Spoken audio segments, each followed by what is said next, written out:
Imagine it's 1940. Nazi Germany is rampaging across Europe, and Britain is on the ropes. The German war machine seems unstoppable, with every move perfectly coordinated by a code that's designed to be unbreakable, Enigma. With 159 million possible settings, cracking it seemed impossible. But in a quiet country mansion, a secret war was being waged by a band of unlikely heroes. This is the story of how a team of mathematicians, linguists, and even crossword puzzle champions, led by the brilliant but troubled Alan Turing, took on impossible odds to crack the code and change the course of history. Long before the British even started fighting Enigma, the first crucial blow was struck in Poland. As early as December 1932, a team of brilliant Polish mathematicians, Marian Rejewski, Jerzy Różycki, and Henryk Zygalski, did the impossible. They reconstructed the internal wiring of the military Enigma machine without ever having seen one and started decrypting German messages. They even developed their own mechanical devices called bombas to hunt for the daily keys. Their work was a secret, monumental achievement.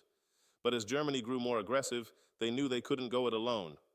Just weeks before the 1939 invasion of Poland, they made a critical decision.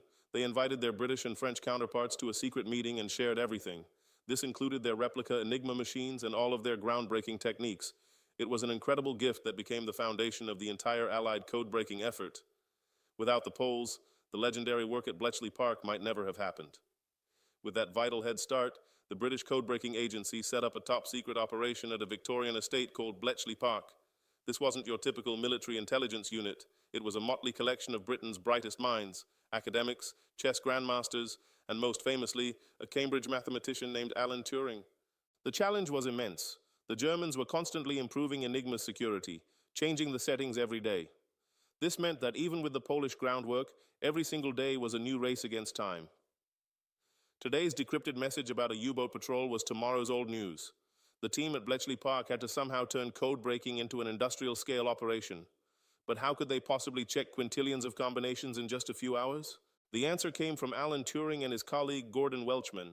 Inspired by the Polish bomba, Turing designed a much more powerful electromechanical machine he called the bombe. Standing over 6 feet tall and weighing a ton, the bomb was like having dozens of enigmas all working in reverse. It didn't solve the code directly. Instead, it tore through thousands of possible rotor settings, searching for logical contradictions. It did this by using a likely snippet of plain text, a crib, like a weather report or a standard greeting. When the machine found a consistent setting, it stopped. The codebreakers would test that solution, and if it produced readable German, they had the key for the day. The first successful bomb, nicknamed Victory, was installed in March 1940. By the end of the war, over 200 of these machines were clattering away around the clock, operated mainly by women from the Women's Royal Naval Service, the Wrens.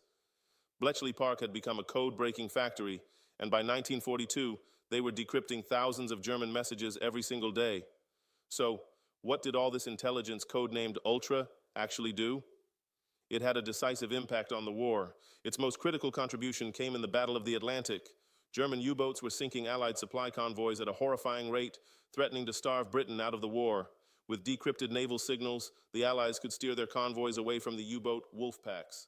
Intelligence from captured U-boats and their codebooks also proved vital, helping Bletchley break the even tougher four-rotor naval Enigma. Knowing where the U-boats were allowed the Allies not just to avoid them, but to actively hunt them. The tide of the Atlantic War turned dramatically. Beyond the Atlantic, Ultra gave Allied commanders an unprecedented advantage. It revealed troop movements, operational plans, and supply weaknesses.